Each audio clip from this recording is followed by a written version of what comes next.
January the 17th, 1945. The Ardennes.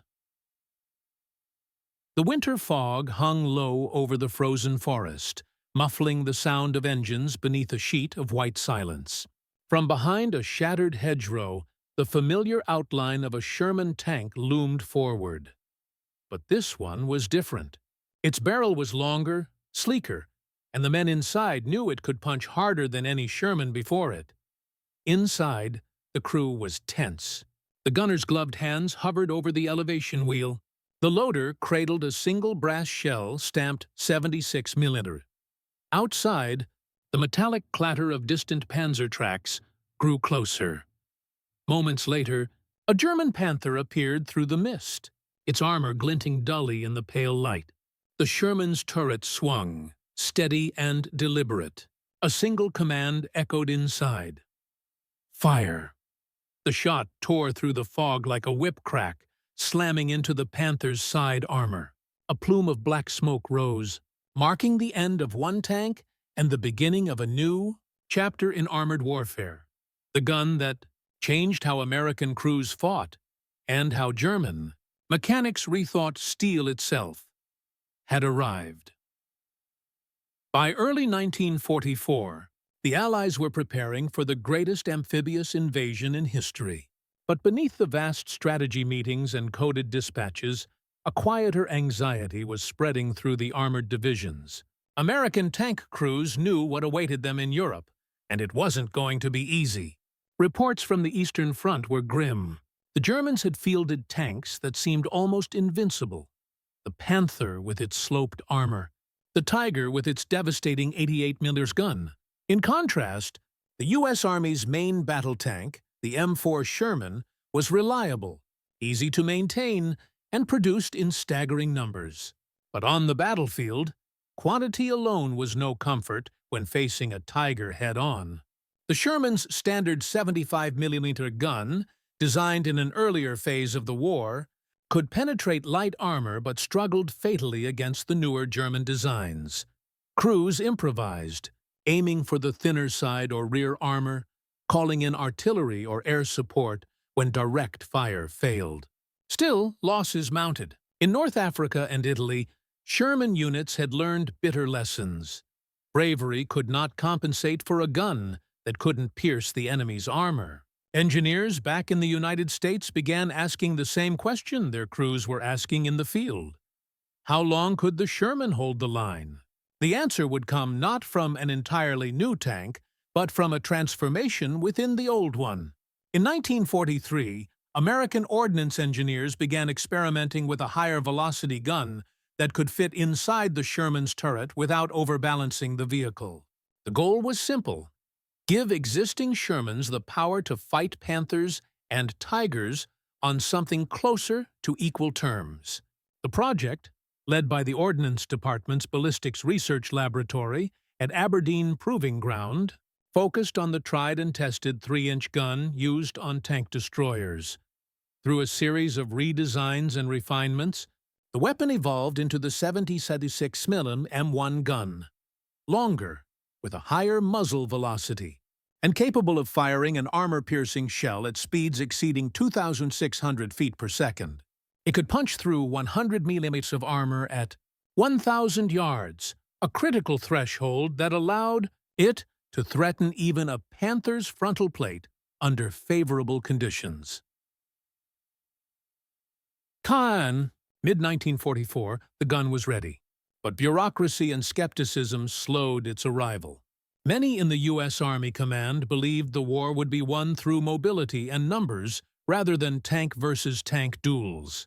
Others worried that the new gun's larger recoil and flash would reveal tank positions in combat.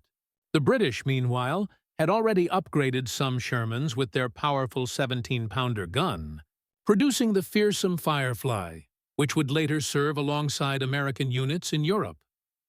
Still, pressure from the field could not be ignored forever. After the Normandy landings in June 1944, reports from tank battalions grew increasingly desperate. The 75 mm gun was simply not enough. In July, production of 76 military-armed Shermans accelerated. The first units received them just before the Battle of the Bulge, too late to dominate the early phases, but soon enough to make a difference in the final push into Germany. For the crews who received them, the change was palpable. The 76 mm shells were longer, heavier, and their impact sharper. Gunners could now engage targets at distances once considered futile. The tanks looked much the same from the outside, but inside, they carried a new confidence. The feeling that they might finally have a weapon that could meet German armor without fear. Yet the arrival of the 76 mm Sherman was more than a technical upgrade. It was a sign of shifting priorities, a realization that the war's final phase would be decided by technology as much as courage. From the factories of Detroit to the mud and ice of the Ardennes, a quiet transformation was underway. And in the German lines ahead, mechanics were beginning to notice something strange about the American tanks that had once seemed harmless at range. They were hitting harder, much harder. To understand what the German mechanics and tank crews began witnessing in late 1944, we have to rewind to the industrial heartbeat that drove the American war machine and to the mindset that shaped its weapons. The Sherman had never been designed to be the strongest tank on the battlefield. It was, above all, a weapon of logistics, standardized, reliable, and easy to repair anywhere in the world. American planners valued what they called the 90% solution, a vehicle that was good enough for most missions, built in such numbers that no setback could halt the advance. Against the lighter Panzer IIIs and IVs of 1942, this philosophy worked flawlessly. But by 1943, the German army had changed the rules. The arrival of the Panther and Tiger tanks marked a new era of armored warfare. They were masterpieces of engineering, heavy, precise, and built for killing at distance. Their high-velocity guns could destroy a Sherman before it even entered effective range. German crews called the M4 a Ronson. Like the lighter brand, it lit up the first time. The Americans had to adapt. Yet redesigning an entire tank fleet was impossible mid-war. So the engineers aimed for evolution, not revolution. The new 76 mm gun was paired with subtle improvements. A slightly larger turret to fit the longer barrel, better optics, and improved ammunition racks. The M4A1 76W and M4A3 76W models, built in 1944, became the face of this new generation. The real breakthrough, however, wasn't just the gun. It was the ammunition. Armor-piercing, capped, with ballistic cap, APCBC rounds became standard, capable of maintaining velocity and stability even after striking at steep angles.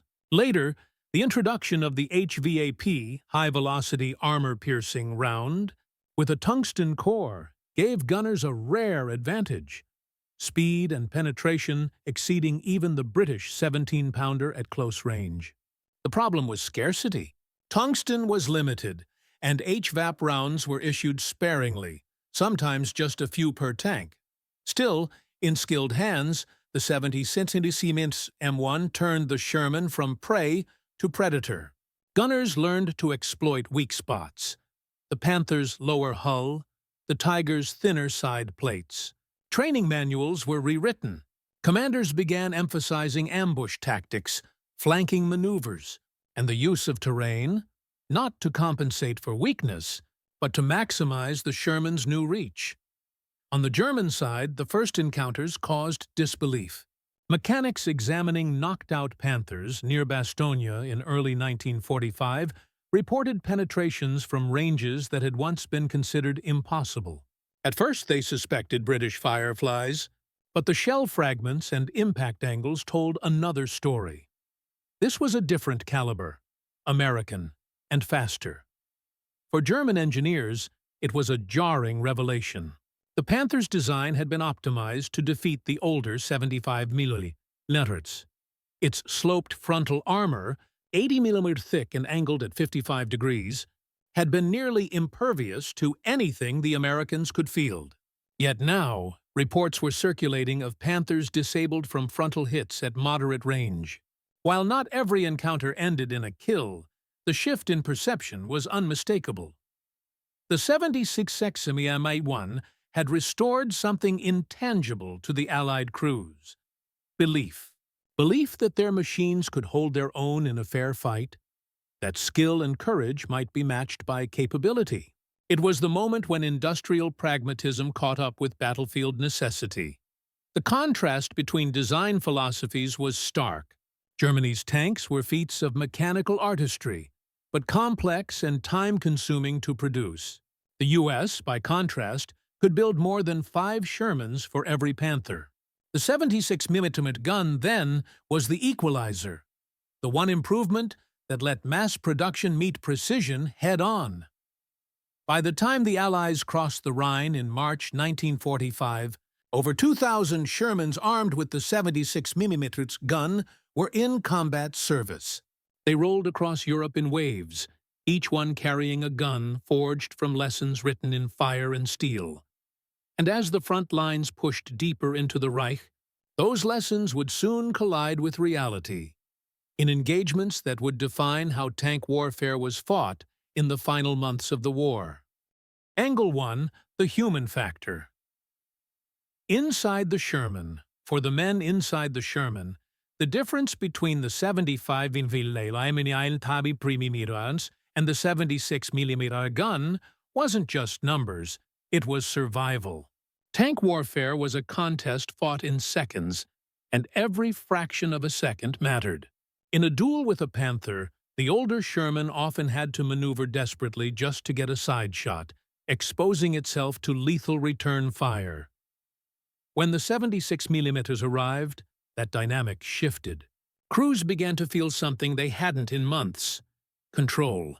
The gun's higher velocity and improved optics gave them range, and with range came confidence. It finally felt like we had a punch, recalled Staff Sergeant John McManus of the 4th Armored Division. You could feel it in your chest when that shell left the barrel. It sounded different, sharper.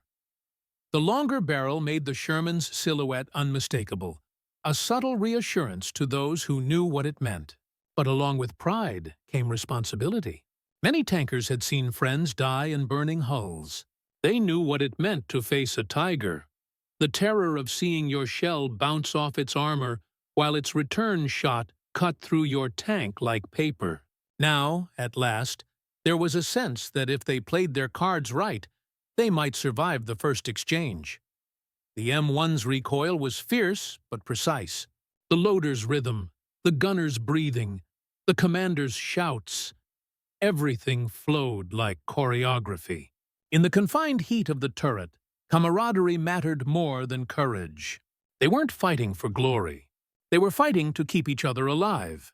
And every time the 76mm roared, they could almost feel the balance of power tilting their way. Angle 2. The tactical edge, range and positioning on the tactical level. The 76mm changed how American tank units approached battle. Before, Shermans relied heavily on flanking, using mobility to circle enemy armor. The new gun extended their engagement envelope by several hundred meters. Suddenly, they could duel with Panthers and Tigers from ranges that previously spelled death. In the bocage of Normandy, where hedgerows turned every field into an ambush zone, the 76mm's higher muzzle velocity gave commanders an edge in reaction time. A tank emerging from concealment could now fire first, and that first shot often decided the fight. As American units pushed through France and Belgium, new firing doctrines emerged. Engage from defilade, retreat to cover, then relocate before the enemy could counterfire. This wasn't theory. It was survival doctrine. The Sherman was still outgunned by the 88mm of a Tiger, but with the 70mm's improved penetration, U.S. tankers no longer needed suicidal bravery to take a shot. Instead, they used the terrain, smoke rounds, and coordination with infantry and artillery to create layered engagements. In essence, the Americans were mastering maneuver warfare. turning the battlefield into a chessboard rather than a firing range. The results spoke for themselves. In engagements like those near Bastogne and the Saar Basin, Shermans with 76 mm guns ambushed German armored columns with devastating efficiency. Gunners trained to aim at the narrow lower glacis of a Panther or the turret ring of a Tiger. When the first shell struck clean, the psychological effect was immense for both sides. For German crews accustomed to the Sherman's harmless 75 mm, the sight of one of their own burning from a frontal hit was shocking. Tactically, the Americans had found a way to combine quantity with precision. They weren't just surviving, they were dictating the terms of combat. Angle 3. The technological leap. The 76 mm one. Nundan gun the M1's development was a testament to American engineering pragmatism. Unlike the British 17-pounder, which required significant modifications and created cramped turret space, the 76 mm fit cleanly into the Sherman's design with only moderate changes. The new gun featured a 57 caliber barrel, nearly 6 feet longer than the original 75 mm. The extended length allowed more propellant to burn, resulting in a higher muzzle velocity and flatter trajectory. The difference in performance was striking. At 1,000 yards, the 75 mm could barely penetrate 70 mm of armor. The 76 mm could manage over 100 mm and nearly 130 mm with HVAP rounds. Against the Panther's sloped frontal plate, the results were variable but finally within reach. The Germans had relied on the angle of their armor to deflect shells.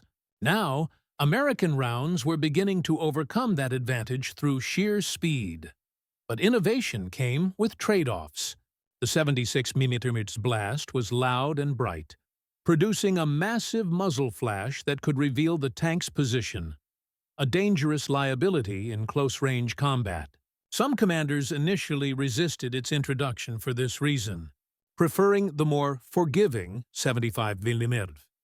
Others complained that its high-explosive rounds carried less payload, making them less effective against infantry or soft targets. In response, gunners learned flexibility. The 76 mm Shermans operated in mixed platoons with 75 mm tanks, combining firepower types depending on the target. It was an elegant balance. One gun for armor, another for everything else. From a technological standpoint, the M1 symbolized a turning point in U.S. ordnance philosophy. It proved that the Army could innovate under pressure, adapting an existing platform to meet evolving threats. In less than a year, American engineers had transformed the Sherman from a workhorse into a contender. And while German factories were struggling to repair damaged Panthers and Tigers, American assembly lines in Detroit and Grand Blanc were churning out new 76 mm Shermans faster than the front could consume them. The result was not a supertank. It was something subtler. It was balance, the balance between firepower, mobility, and production. The formula that would eventually overwhelm the Wehrmacht's steel giants. From the human experience to the technological leap, every angle pointed toward one truth. The war of machines was entering its final, decisive act. Angle 4, the command decisions, doctrine, leadership, and reluctance behind every technological shift in wartime lies a series of decisions and hesitations. The adoption of the 76 mm gun was no exception. Within the U.S. Army hierarchy, there was never full agreement on whether the Sherman truly needed a bigger gun. General Leslie McNair, head of Army Ground Forces, believed that tank destroyers, not tanks, should handle enemy armor. His doctrine divided roles sharply. Tanks were for supporting infantry. Tank destroyers were for hunting Panzers. This separation of purpose delayed critical upgrades. Even as reports arrived from Italy and Normandy describing catastrophic losses against Tigers, some commanders clung to doctrine. They saw firepower as secondary to mobility and logistics. "Tanks do not fight tanks," McNair famously declared. But on the battlefield, tankers knew better. By the summer of 1944, field commanders like General Omar Bradley and General George S. Patton were pressing for the new gun. They had seen firsthand that wars were not fought in theory. In the hedgerows and towns of France, Sherman crews were engaging Panthers daily. Doctrine was being rewritten in real time, by men under fire. When the first shipments of 76mm Shermans arrived, skepticism faded. Patton, who initially criticized the gun's high-velocity blast, later conceded its necessity. Combat dictated reality. The result was a reluctant but decisive shift in American armored doctrine. Tanks would now fight tanks, and the 76mm would be their spearhead. It was leadership through adaptation, not perfection. The kind that defined the American approach to war. Fix it fast, field it faster, and learn while fighting. Angle 5. The enemy's perspective. German mechanics and tank crews. For German mechanics, in late 1944, the battlefield had become a nightmare of smoke and shattered armor. They had once treated American Shermans with near contempt. Easy kills, compared to the deadly Soviet T-34s on the Eastern Front. But something changed as the winter wore on. Reports began filtering. Back from frontline repair units, Panthers struck from long range, with penetration holes too small for an 80mm, but too fast and deep for a 75mm. Crews who survived encounters spoke of American tanks firing further, hitting harder, and destroying vehicles once considered immune. At first, it was dismissed as British Fireflies with their 17-pounders. Then came the realization the Americans had their own new gun. Mechanics examined captured shells and fragments. The rifling marks matched the 76mm. "They have improved their weapon," one German report from January 1945 noted tersely. Armor must be reinforced, but reinforcement was impossible. German production was collapsing under Allied bombing, and the raw materials needed to upgrade armor were vanishing. Tank crews, once confident in their superiority, began to fight more cautiously. The long-range duels that once favored German optics and firepower now carried risk. They still had the edge in individual tank quality. The Panther's gun could destroy a Sherman from 2,000 meters. But the psychological balance had shifted. The Americans could now fight back, and that changed everything. Mechanics in field depots near Cologne and the Ruhr reported a disturbing trend. More Panthers were being abandoned after engine failures or minor hits because recovery was impossible. With fuel shortages and Allied air superiority, even an immobilized tank meant death. When they finally inspected the hulks, many bore the telltale sharp entry holes of 76mm impacts. In the words of one captured Panther commander, "We thought the Shermans would never match us." Then one day, they did. Angle 6. The moral and logistical equation in war. Every design choice carries a moral weight. The Sherman's evolution was not only about defeating the enemy, it was about the human cost of doing so. The 76mm gun represented the Army's response to thousands of lives lost to outdated equipment. It wasn't built to dominate.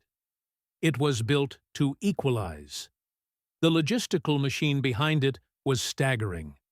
American industry was producing more tanks in a single month than Germany could in half a year. But firepower parity meant fewer crews would die, trying to compensate for technological inferiority. The 76mm was, in its way, a humanitarian upgrade, a tool to give soldiers a fairer chance. Yet even this balance came at a cost. Many tankers died before the 76mm reached their units. For them, innovation had come too late.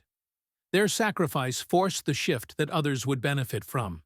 By 1945, as 76mm Shermans rolled into Germany, veterans often whispered that the ghosts of Normandy and the Hurtgen Forest rode with them. Strategically, the new gun simplified logistics. It used the same chassis, same engine, same spare parts, meaning factories didn't need to retool. In the arithmetic of war, that meant momentum.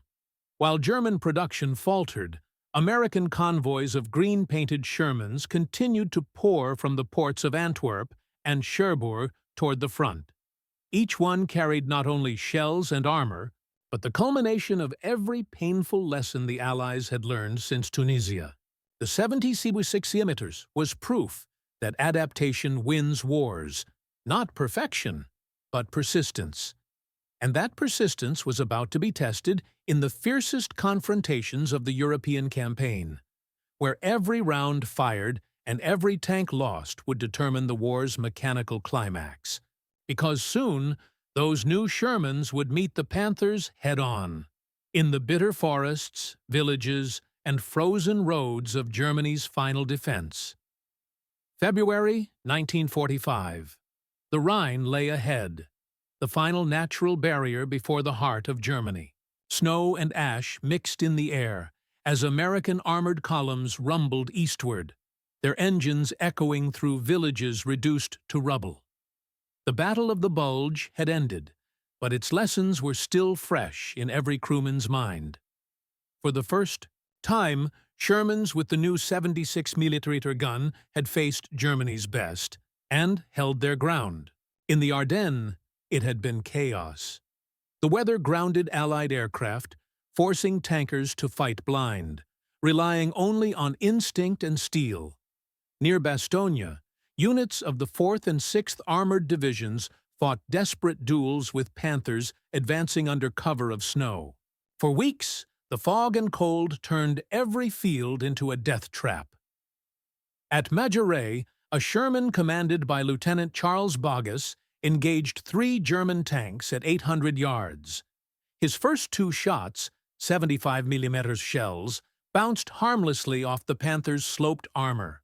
But when his unit was resupplied with new 76mm M1s, the difference was immediate. At 700 yards, the new round struck clean, penetrating the lower glacis and igniting the Panther's fuel. The American crews were stunned. For once, their gun had done what it was meant to do: stop a Panther head-on. Similar encounters rippled across the front. At Echternach, the 10th Armored Division used 76mm armed Shermans to ambush a German column in a narrow valley. The first shots destroyed the lead vehicles, trapping the rest. When the smoke cleared, 7 Panthers were burning. U.S. commanders sent urgent reports back to headquarters. The new gun worked. German field officers noted it too. One Panther commander in the 2nd Panzer Division described a long-barreled American Sherman that fired with great power and surprising accuracy. Intelligence officers identified it as the new 76mm variant. Word spread quickly. The Americans had caught up. As the Allies prepared for Operation Lumberjack, the drive to the Rhine, tank battalions were being re-equipped at a furious pace. The 3rd and 9th Armored Divisions received dozens of 77-6mm Shermans, replacing worn-out vehicles from the Ardennes campaign. Mechanics worked through the night in makeshift depots, fitting new turrets, adjusting recoil systems, and test-firing guns before dawn. The results were immediate in the field. When the 9th Armored crossed the Roer River, they encountered heavy resistance from entrenched German forces. Panthers positioned on ridge lines opened fire from over 1,200 meters. Normally, that range meant disaster, but this time, the Shermans could hit back. Sergeant Robert Early's crew, part of the 14th Tank Battalion, engaged from 1,000 meters using HVAP rounds. His first shot struck low, ricocheting off the frozen ground. The second tore through the Panther's gun mantlet. The explosion inside was instant, the hatch doors flying open in flame. The engagement was over in under a minute. For his crew, it marked something more than a tactical victory.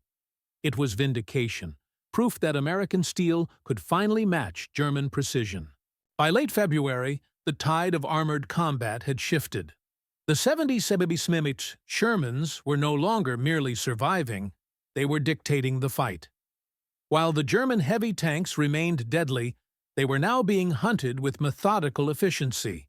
Allied reconnaissance learned to spot them from the air, coordinate artillery fire, and send in 76mm units to finish the survivors.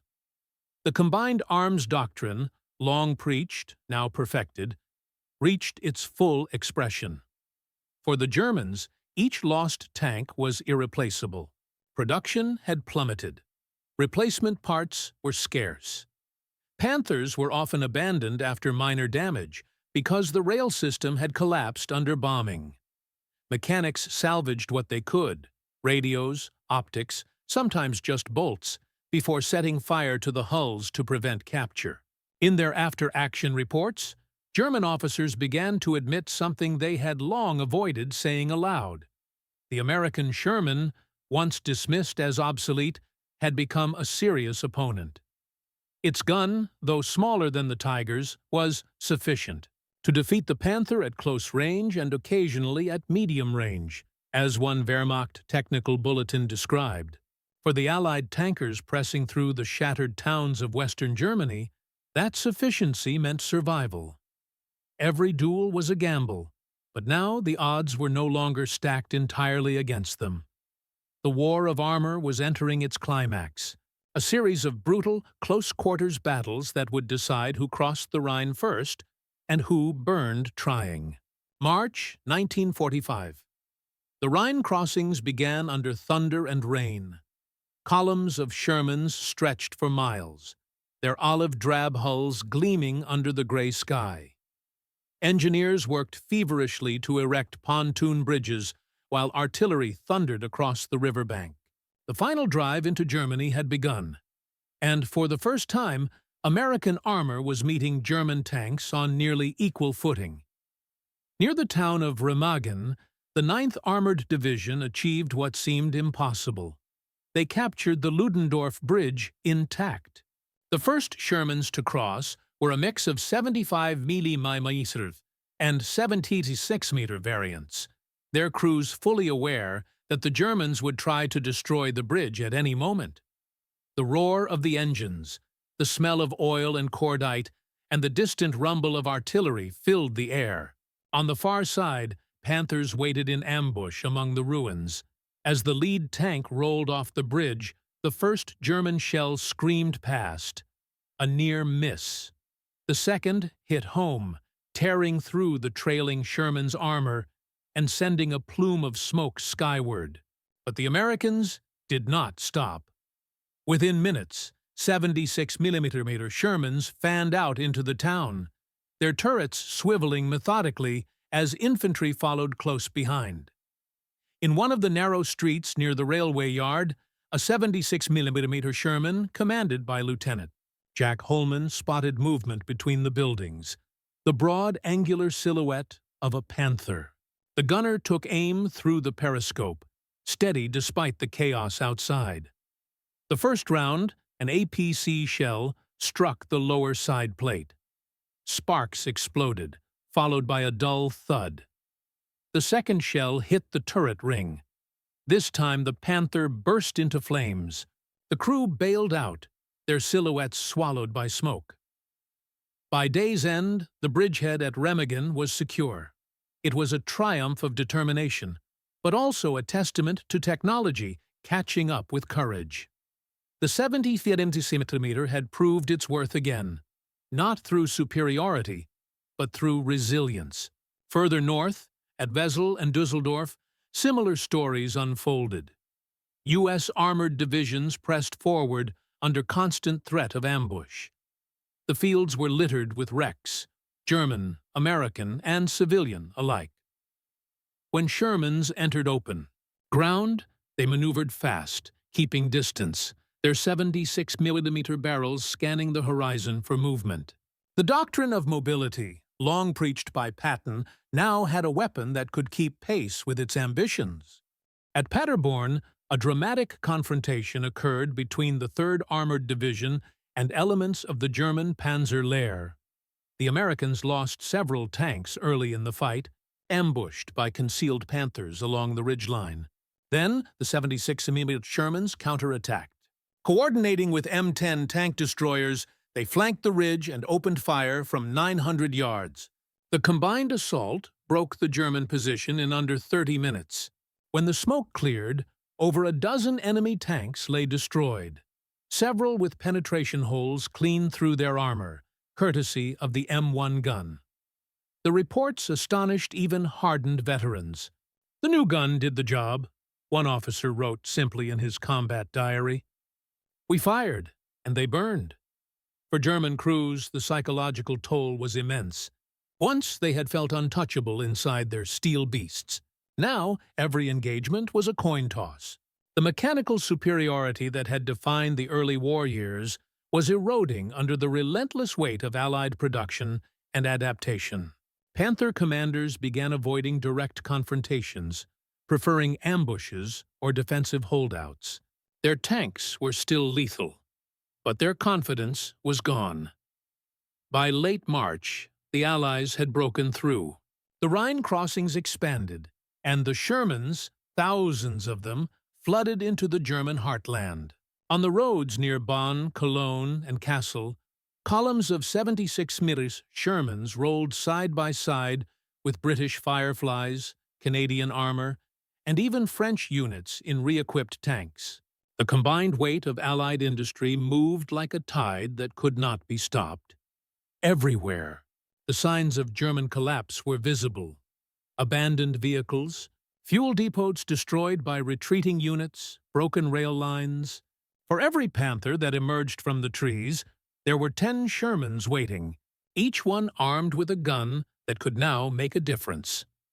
The final duels of the Western Front were short, brutal, and unforgiving. In one of the last major tank engagements near Paderborn in April, a company of 76mm Shermans ambushed a counterattacking column of Tigers. Though several American tanks were lost, the battle ended with most of the German heavy armor burning, destroyed not by numerical overwhelm alone, but by the effectiveness of the 76mm accurate, penetrating fire. What began as an underdog's weapon had become the spear point of victory.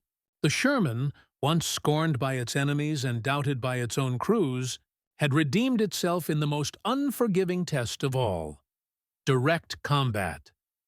And as the Rhine crossings turned into the advance toward the Elbe, the war of armor was nearly over. The machines that had once symbolized industrial rivalry were giving way to something more final: the end of a mechanized empire. The 75mm Sherman had done its job, and now history would judge its legacy. By April 1945, the war in Europe was collapsing faster than anyone had predicted. The German front was shattered. The Allies had crossed the Rhine. The Ruhr was encircled, and the once proud Panzer divisions, the armored pride of the Wehrmacht, were little more than scattered fragments of what they had been 2 years earlier. In the midst of this collapse, the 76mm armed Shermans rolled onward.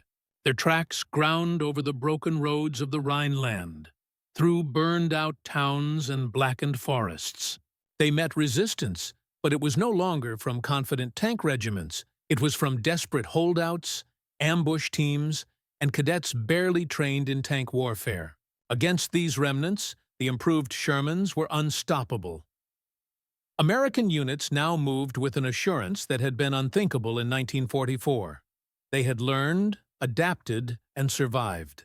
When Panthers appeared, they were swiftly outflanked, encircled, or destroyed with concentrated fire. When Tigers emerged, they were engaged with coordination between tanks, artillery, and air support, an orchestration of precision and speed. The M1 gun's impact was measurable not just in victories, but in reduced losses. During the final months of the war, U.S. armored casualty rates dropped as engagement ranges increased. crews who once fought, terrified of the next encounter, now moved with a cold efficiency. They knew their weapon's limits and its strengths, and used both ruthlessly. Reports from the field reflected this change in tone. Technical summaries sent to the Ordnance Department in March 1945 noted that the 70-cc Trunter gun has proven satisfactory against the majority of enemy armor, including the Panther, when using HVAP ammunition. For a military that had spent years playing catch-up, satisfactory was a triumph. The Germans noticed it too. Captured documents from the Wehrmacht's Armaments Directorate revealed growing alarm over Allied tank firepower. In one late-war memo, engineers urged immediate reinforcement of the Panther's side armor and turret ring. Too late to matter. The factories at Nibelungenwerk and MIN were already bombed out, their production lines silent. The few remaining German mechanics who still inspected destroyed vehicles wrote terse, fatalistic notes in their reports. Hit by 76mm shell, penetration complete. Fire followed. The tone of resignation was new and telling. On the Allied side, the sense of vindication was tempered by exhaustion. Tank crews had endured the worst. Burned-out comrades, sleepless nights, the sound of ricochets screaming against armor inches from their bodies. The new gun had given them a fighting chance, but it had not made war any less brutal. One crewman from the 3rd Armored Division recalled after the war, "We were proud of the new gun, but when you've buried as many tankers as we did, pride doesn't feel like much." The Sherman remained a soldier's machine, practical, dependable, deadly when used right. But it never lost its humanity. Its crews named them like old friends, Thunderbolt, Lucky Lady, In the Mood. For the men who fought inside, the 76mm didn't just represent an upgrade in firepower. It was proof that their voices, their pleas for survival, had been heard. The Army had listened, and industry had delivered. By the time U.S. forces linked up with the Soviets at the Elbe River in late April, the era of the Panzer had ended. What had once been Germany's unmatched symbol of power lay smoldering across Europe's fields. The Sherman, once mocked, now stood as the unglamorous victor, a symbol not of perfection, but of persistence. And yet, even as peace loomed, its legacy was still being measured. In factories, in command reports, and in the stunned eyes of captured German engineers studying the weapon that had undone their finest machines. The aftermath of the 76mm Sherman's deployment was felt on multiple levels: tactical, strategic, and psychological. On the battlefield, it had shifted the balance. German heavy armor, once feared across Europe, was no longer invincible. Panthers and Tigers could be neutralized from medium range, and even frontal shots became possible in favorable conditions. For U.S. armored units, the increase in firepower meant fewer casualties, more successful engagements, and the ability to push deeper into enemy territory without the crippling losses of earlier campaigns. Strategically, the Sherman's transformation exemplified American wartime production and adaptability. The 76mm upgrade required minimal changes to the existing chassis, allowing factories to continue mass-producing tanks without halting output for extensive redesigns. By early 1945, over 2,000 76mm Shermans were in combat service, accompanied by thousands of older 75mm variants, a force that leveraged quantity and quality in concert. The U.S. could afford to take risks, replace losses, and sustain the momentum of armored offensives, all while maintaining logistical simplicity. The German response, in contrast, revealed the limitations of their industrial strategy. Panther and Tiger production had been labor-intensive and slow, reliant on scarce materials. Field reports noted the futility of trying to repair damaged vehicles in the face of relentless American advances. German crews became increasingly cautious, often avoiding direct confrontations with the new Shermans. Morale declined as the familiar certainty of armored superiority vanished. By the time the Allies reached central Germany, many experienced tankers refused frontal engagements altogether, relying on ambushes and terrain instead of the confidence that had once defined them. Psychologically, the impact of the 76mm was profound on both sides. American crews gained not only an effective weapon, but also renewed confidence. For the first time, facing a Panther or even a Tiger did not feel like a guaranteed death sentence. Commanders could plan operations with more flexibility, knowing their tanks could reliably engage the enemy under a wider range of conditions. This shift in morale contributed directly to the speed and efficiency of the final campaigns across the Rhine, the Ruhr, and into the heart of Germany. German forces, conversely, were confronted with the realization that their technological edge had narrowed. Reports from captured units described astonishment and disbelief. "We had underestimated the enemy. Their tanks now penetrate our armor with ease." Such admissions, recorded by field officers, highlighted the profound effect the 76mm gun had not only on combat outcomes, but also on the psyche of an army conditioned to fear no rival. By April and May 1945, as U.S. and Allied forces swept into the heart of the Reich, the battlefield bore silent witness to the transformation wrought by this single upgrade. Burned-out Panthers, Tigers, and previously untouchable vehicles littered the countryside, each one a testament to the evolving nature of armored warfare. The 76mm Sherman had not merely survived encounters, it once could not. It had dominated the engagements necessary to hasten Germany's surrender. In post-war analyses, the Ordnance Department and armored divisions documented the 76mm gun's influence extensively. Lessons learned were clear. Upgrading existing platforms with incremental technological improvements could dramatically alter combat effectiveness. The Sherman's transformation became a case study in balancing firepower, production feasibility, and crew survivability, a principle that would inform tank design for decades to come. Meanwhile, German engineers and mechanics could only record what they had witnessed, often with a mixture of frustration and grudging respect. Many reports emphasize the penetrative power of the 76mm, its effective range, and its ability to overcome sloped armor, innovations that had caught them off guard. They noted that even well-trained crews now had to adjust tactics, avoid head-on engagements, and accept that the American industrial war machine was capable of producing not only quantity, but quality in a short span of time. By the war's end, the 76mm Sherman had proven that adaptation, pragmatism, and thoughtful innovation could overcome technological prestige and tactical reputation. Its deployment altered the final months of combat, preserved countless lives, and left an indelible mark on armored warfare. The Ronson had finally found its voice, precise, deadly, and historically transformative. The story of the 76mm Sherman is not merely a tale of metal and fire. It is a story of adaptation, human ingenuity, and the subtle shifts that define the outcome of war. A longer barrel, a faster shell, a slightly heavier turret.